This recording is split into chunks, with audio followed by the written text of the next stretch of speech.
brain hate circuit. The proverbs tell us that there is a fine line between love and hate, and new scans of the brain's hate circuit have confirmed similarities between the two powerful emotions. But whereas loved-up partners are likely to be less rational, the new scans show hate to be colder and more calculating.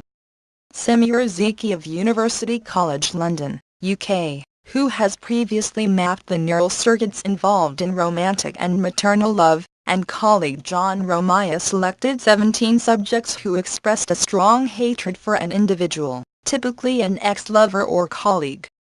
The subjects answered a questionnaire to assess the level of their hatred, and they provided the team with a photo of their nemesis, along with pictures of 3 other less provocative individuals. Each subject then viewed their chosen photos for roughly 16 seconds, while an MRI scanner mapped the activity in their brain.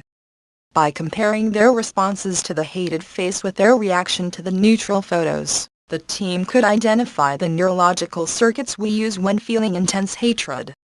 The results show 2 brain regions that our hate circuit shares with the love circuit, the putamen and the insular cortex or insula.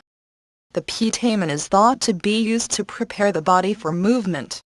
So it's possible this be active, either to provide protection of the loved one, or to prepare for an aggressive or spiteful act from the hated one. The insula is associated with feelings of distress, such as jealousy. However, there was also an important difference. The areas of the frontal cortex associated with judgment and reasoning are typically less active when viewing a lover compared to someone more neutral, meaning they are less likely to feel critical of their partner.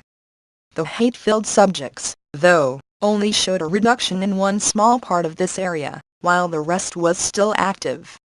We may use this area to judge the consequences of our actions, and to predict the behavior of our nemesis, Zeki says.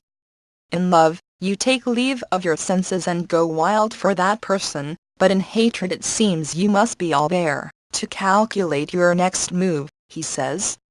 The team found that the amount of brain activity corresponded with the level of hatred the subjects had previously admitted in the questionnaire. Zeki suggests similar brain scans could one day be used in court, for example, to assess whether a murder suspect felt a lot of hatred towards the victim. In the future, he hopes to investigate how brain activity would differ when experiencing hatred towards a group of people rather than a specific individual, for example, a race or nationality.